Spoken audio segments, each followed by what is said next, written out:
அழாதே தேவகி. நடந்தது எதுவாக இருந்தாலும் அதில் உன் தவறு ஏதும் இல்லை. தேவகி, உனது தாய்மை என்ன செய்ததோ அதில் எனக்கு மகிழ்ச்சிதான் தேவகி. நான் மகிழ்ச்சி அடைய காரணம் நீ உன் மைந்தன் மீது அவ்வளவு அன்பு வைத்திருக்கிறாய்.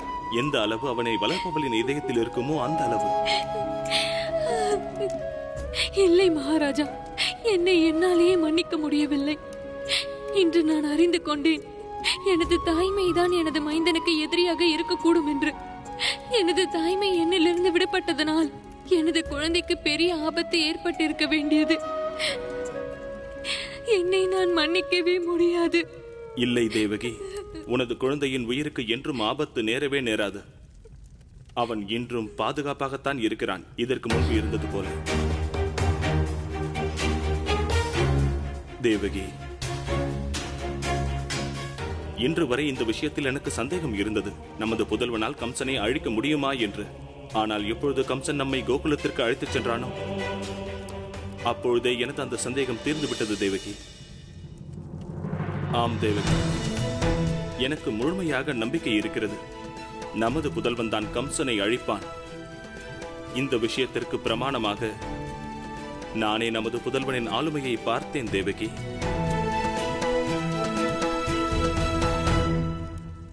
யாரும் என்னை பின்தொடர முடியாது. முடியாது, யாராலும் முடியாது, நிச்சயம் முடியாது, நிச்சயம் வர முடியாது, வர முடியாது. என்ன செய்கிறாய் கம்சா? மாப்பிள்ளை, பாருங்களேன், அந்த விஷ்ணு என்னை பயமுறுத்த முயற்சி செய்கிறார். நான் வந்தது என்னவோ என் தங்கையை பார்க்கத்தான். தங்கையை பாரேன், அனைவரும் சேர்ந்து உனது சகோதரனை பயமுறுத்த பயமுறுத்துகிறார்கள். மாப்பிள்ளை, பாருங்களேன், எவ்வளவு பயந்து போயிருக்கிறேன் நான். தங்கையே, என் கண்களை பார். பயம் தெரிகிறது அல்லவா? இது என்ன பைத்தியக்காரத்தனம் கம்சா? பைத்தியக்காரத்தனம் இல்லை, பைத்தியம் அவன்தான், உனது விஷ்ணு. அடே சக்கரம் ஏந்திய விஷ்ணுவே, என்ன நினைத்துக் கொண்டிருக்கிறாய்? கோகுலத்தில் சிங்கத்தின் கர்ஜனையை ஒலிக்க செய்து கருடனின் கூரிய நகத்தை காண்பித்தால் நான் பயந்து விடுவேன் என்று நினைத்தாயா?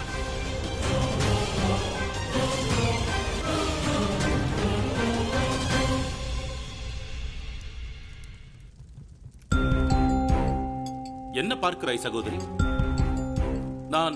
நான் ஏன் இப்படி பயந்தது போல் நடித்தேன் என்றார். அது என்னவென்றால், ஒருவேளை பயப்பட வேண்டிய சூழ்நிலை வந்தால் பயப்பட வேண்டும் அல்லவா? எனக்கு பயம் தெரியாது.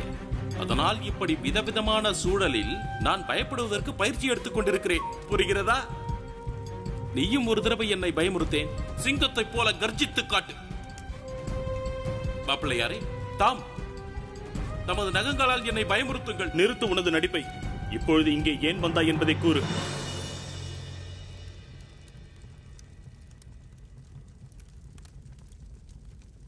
நீங்கள் உங்களுக்கு தேவையான விஷயத்தை மட்டுமே பேசுகிறீர்கள்.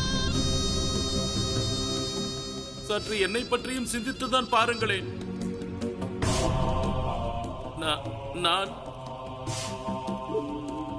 நான் இங்கே அதாவது நான் கோகுலத்தில் ஒரு சக்கர வியூகம் அமைத்திருக்கிறேன். அந்த வியூகத்தை உடைக்க யாராலும் முடியாது. உன்னுடைய அந்த விஷ்ணுவே வந்தாலும் முடியாது. கேட்க மாட்டாயா எனது திட்டம் என்னவென்று? அட கேளுங்கள். அப்படி கேட்டீர்களானால் நிச்சயமாக நான் அதை சொல்ல மாட்டேன்.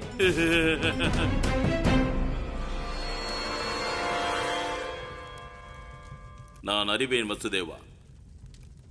நான் கோகுலத்திலிருந்து வெறுங்கையோடு திரும்பியதாக நீ நினைத்திருக்கலாம். ஆனால் அங்கு சென்றதால் எனது குழப்பங்களும் சந்தேகங்களும் தீர்ந்து விட்டன. இதுவரை நான் அனுமானம் தான் கொண்டிருந்தேன். ஆனால் இப்போது எனக்கு புரிந்துவிட்டது நான் என்ன செய்ய வேண்டும் என்று.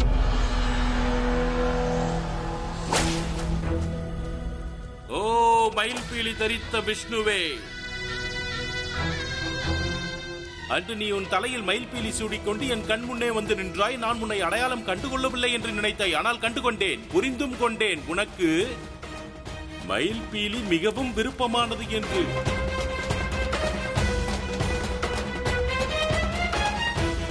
இந்த மயில்பீலி இருக்கிறதே, அது என் தங்கைக்கும் விருப்பமானது இல்லையா தங்கையே?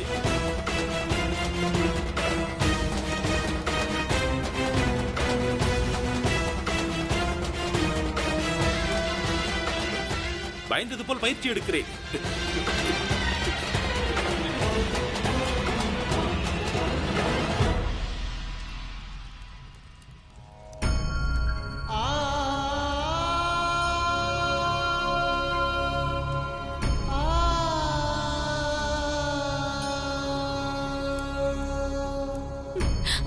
மகாராஜா,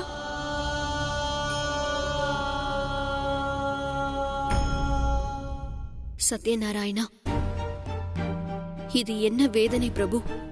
இங்கிருக்கும் பாலகர்கள் அவர்கள்தான் மாடுகளை பராமரிக்கிறார்கள். அவர்களுக்கே பாலும் வெண்ணையும் கிடைக்கவில்லையே பிரபு. இது மிகவும் அநியாயமானது. இவர்களுக்கு இழைக்கப்படும் அநியாயத்திற்கு காரணம் கம்சன் மட்டுமல்ல, மாறாக நாங்கள் அனைவரும் தான்.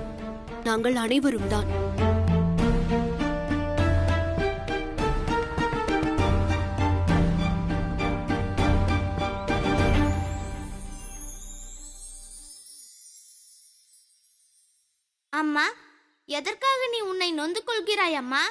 இதற்கெல்லாம் காரணம் காலம் மட்டும்தான். ஆனால் இப்பொழுது நீ அதை பற்றி கவலைப்படாதே அம்மா. ஏனெனில் இனி இடையர்களுக்கு அவர்களுக்கு உரிமையான வெண்ணெய் கிடைக்கும் அம்மா. ஆனால் அம்மா, அதற்காக உன்னுடைய ஆசைகள் எனக்கு தேவை அம்மா. ஏனெனில் ஒரு தாயின் ஆசையும் அனுமதியும் இல்லாமல் எந்த புதல்வனும் வெற்றி அடைய மாட்டான் அம்மா.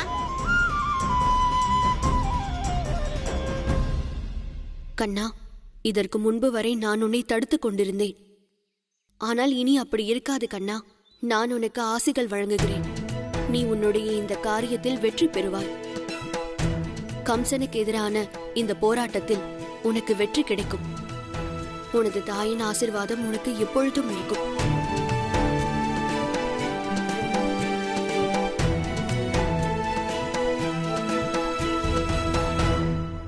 நாராயண நாராயண பிரபு. அதர்மத்துக்கு எதிரான இந்த யுத்தத்தில் இன்று பரமாவதாரம் ஸ்ரீகிருஷ்ணருக்கு அன்னை யசோதாவின் ஆசிகளும் கிடைத்துவிட்டது. இப்பொழுது பாவி கம்சனுக்கு எதிரான இந்த யுத்தத்தில் நந்தகுமாரருக்கு துணையாக அவரது இரு அன்னைகளின் ஆசிகள் இருக்கிறது பிரபு. நாராயண நாராயண.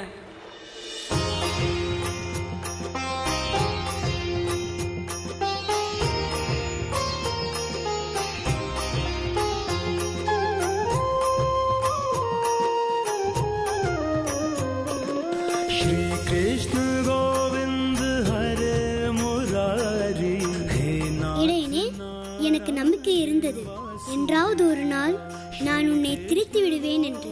ஆனால் அந்த நாள் இவ்வளவு சீக்கிரமாக வரும் என்று நான் நினைத்து கூட பார்க்கவில்லை. இப்பொழுதுதான் நீ சரியான அர்த்தத்தில் ராதையின் கண்ணன் என்று அழைக்கப்படுவார்.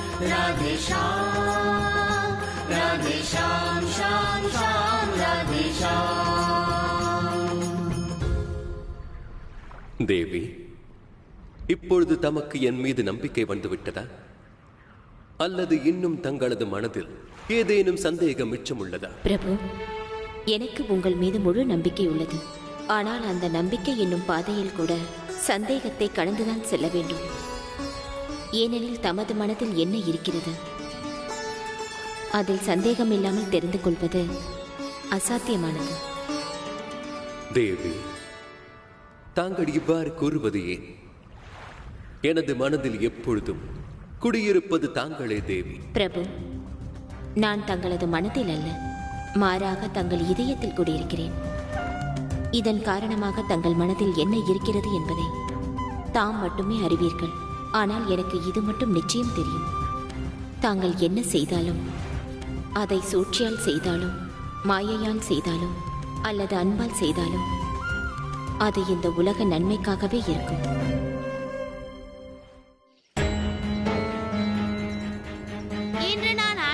ஒரு விஷயத்தை பற்றி யோசனை கேட்க அழைத்திருக்கிறேன். பிரஜமண்டலத்தின் பால் பொருட்களுக்கு முதல் அதிகாரம் யாருக்கு உள்ளது?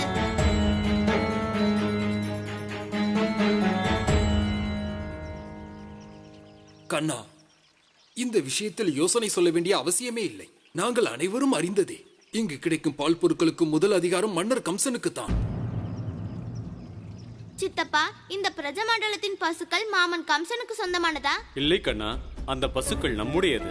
அப்படி என்றால் மாமன் கம்சனின் வீரர்கள் நம் பசுக்களை மேய்க்கிறார்கள் போலும். கண்ணா, நீ என்ன இப்படி சொல்கிறாய்? மாடுகளை நாம் தான் மேய்க்கிறோம், பசுவின் கன்றுகளை எங்கள் பிள்ளைகள் மேய்க்கிறார்கள். சரிதானே? மாமா, இதுதான் எனக்கு புரியவில்லை. மாடுகள் நமக்கு சொந்தம், அவைகளை மேய்ப்பதும் நாம் தான். பிறகு நமது பால் சார்ந்த பொருட்கள் எப்படி மாமன் கம்சனுக்கு முதல் உரிமையாகும்? ஆனால் கண்ணா, கம்சர் நம் அனைவருக்கும் மன்னர். வரி வாங்குவது அவருடைய அதிகாரம். மாமா, அம்மா சொல்லுவாள், ஒரு அரசன் என்பவன் தமது மக்களிடம் வரி வசூலிக்கும் அளவு என்பது ஒரு தேனீயானது பூவிலிருந்து எடுக்கும் தேனை போல. அதற்கு மேல் ஒரு துளி கூட கூடாது. அதனால் நமது பால் சார்ந்த பொருட்களுக்கு முதல் உரிமை அவருக்கு தான் இருக்க வேண்டும். அதாவது மாடுகளுக்கு சேவை புரிவர்களுக்கும், அவர்களை காக்கிறவர்களுக்கும், அவர்களை பார்த்துக் கொள்பவர்களுக்கு மட்டும்தான். கண்ணா, இந்த அனைத்து வேலைகளையும் இடையர்கள் தான் செய்கிறார்கள். ஆமாமா, அதனால் மாடுகள் மூலம் பெறும் பாலுக்கு முதல் உரிமை இடையர்களுக்கு தான் இருக்க வேண்டும், மாமன் கம்சனுக்கு அல்ல. கண்ணன் கூறுவது சரிதான். இடையர்களுக்கு தான் முழு அதிகாரம் உள்ளது. அப்படி என்றால் தாமே சொல்லுங்கள், மற்ற அனைவருக்கும் மேலாக பால் யாருக்கு கிடைக்க வேண்டும்? பகவான் கம்சனுக்கு தான் கிடைக்க வேண்டும்.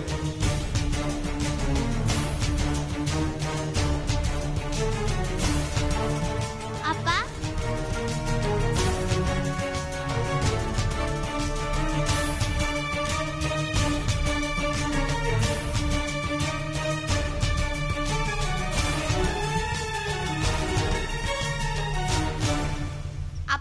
வந்துவிட்டீர்களா அப்பா? அப்பா பாருங்களேன், அனைத்து பிரஜமண்டலவாசிகளும் இடையர்களுக்கு அவர்கள் உரிமையை கொடுப்பதற்கு ஏற்றுக்கொண்டு விட்டார்கள். கண்ணா, பிரஜமண்டலத்தில் என்ன நடக்க வேண்டும், யாருக்கு அதிகாரம் அளிக்க வேண்டும் என்ற நிலைப்பாட்டை தீர்மானிப்பது மக்கள் அல்ல, பகவான் கம்சன் தான்.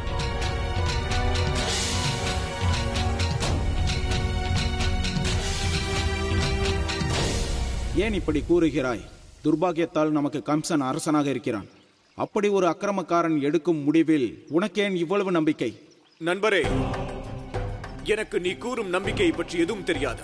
ஆனால் ஒன்று மட்டும் தெரியும், பகவான் கம்சன் மீது அவநம்பிக்கை கொண்டு இங்கிருக்கும் கோகுலவாசி மக்கள் அனைவரையும் ஆபத்தில் தள்ள எனக்கு விருப்பமில்லை.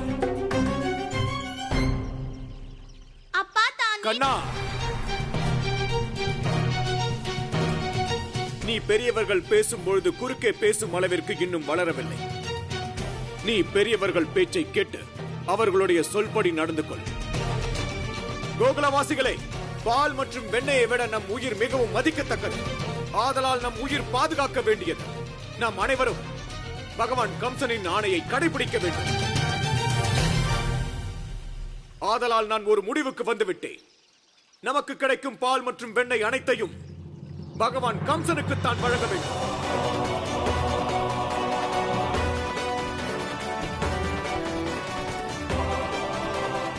அப்பா, தான் ஏன் இப்படி சொல்கிறீர்கள்?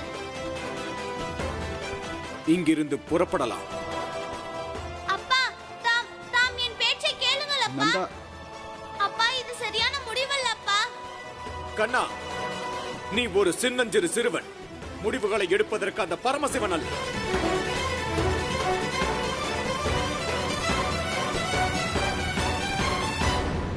இன்றோடு உன் குடும்பத்தனத்தை நிறுத்திக்கொள். வா.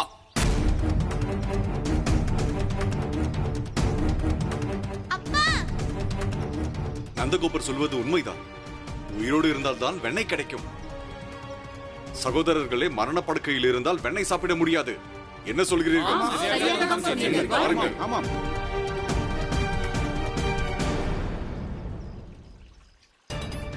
இடையர்களின் பயம் எனக்கு புரிகிறது. ஆனால் நந்தன் இதுபோல் கம்சன் பக்கம் சாய்வது புரியாத புதிராக இருக்கிறது. இதற்கான காரணத்தை நான் கண்டுபிடித்தே ஆக வேண்டும். யசோதா, யசோதா. நந்தரே, என்னவாயிற்று? எந்த பிரச்சனையும் இல்லையே. என்னை பற்றிய கவலையை விட உன் கண்ணனை பற்றி கவலை கொள். கண்ணனுக்கா? இவனுக்கு என்ன ஆனது? உனக்கு ஒன்றும் இல்லை அல்லவா? அவனை பற்றி என்னிடம் முதலில் கேள். என்ன செய்து கொண்டிருந்தான் தெரியுமா? கோகுலவாசி மக்கள் முன்பு கம்சனை பற்றி அவதூறாக பேசுகிறான். அவனை பற்றி பேசினால் என்ன நடக்கும் என்று தெரியும் அல்லவா? அம்மா, நான் அங்கு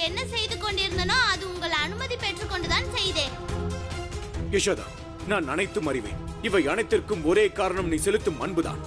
ஆனால் நீ இதை உணரவில்லை. கம்சனுக்கு எதிராக செயல்பட்டால் என்னவாகும் என்பதை. நந்தரே, என்ன நேர்ந்தது உங்களுக்கு? நம்முடைய கண்ணனை விட்டுவிட்டு கம்சனின் பக்கம் பேசுகிறீர்கள்? யசோதா, நான் மன்னர் கம்சனுக்கு ஆதரவாக பேசவில்லை. நான் நம் கண்ணனுக்காக மட்டும்தான் பேசுகிறேன். நான் பேசுவது அனைத்தும் நம் கண்ணனின் நன்மைக்காகத்தான். மன்னர் கம்சனின் பார்வை நம் கண்ணன் மீதுதான் இருக்கிறது. இதை நினைக்கும் பொழுது கவலையாக இருக்கிறது. நம் கண்ணனுக்கு எதுவும் நேர்ந்து விடக்கூடாது என்று. இதற்கு தாங்கள் கவலை கொள்ள வேண்டாம். நான் கண்ணனுக்கு புரிய வைக்கிறேன். அதுதான் அனைவருக்கும் நன்மை.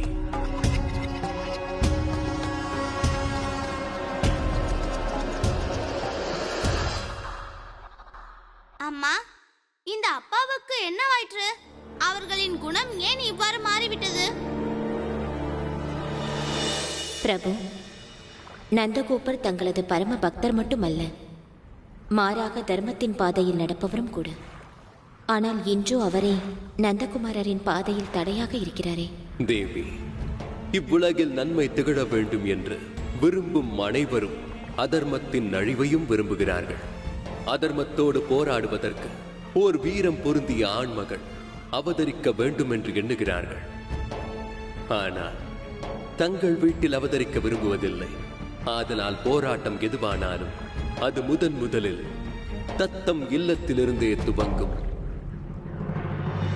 அம்மா, அனைத்து இடையர்களும் எனது பேச்சை புரிந்து கொண்டார்கள். நான் கூறிய முடிவையும் ஏற்றுக்கொண்டார்கள். ஆனால் அப்பா கண்ணா, தந்தை என்ன கூறுகிறாரோ அது உன் நன்மைக்காக தான் இருக்கும். அதனால் மாடுகளை மேய்க்கும் வேலையை மட்டும் பார். நீ வேறு எதுவும் செய்ய வேண்டாம்.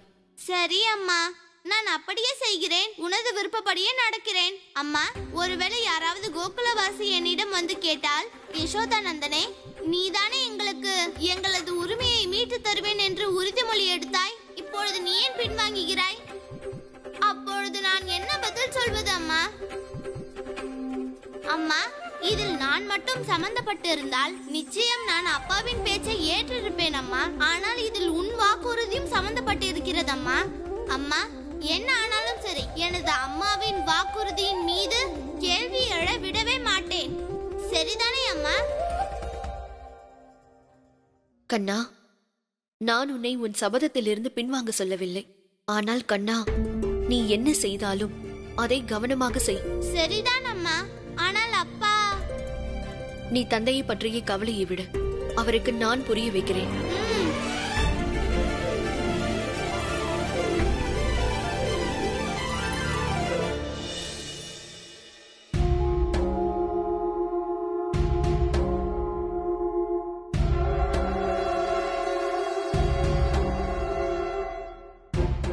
இங்கே பாருங்கள்.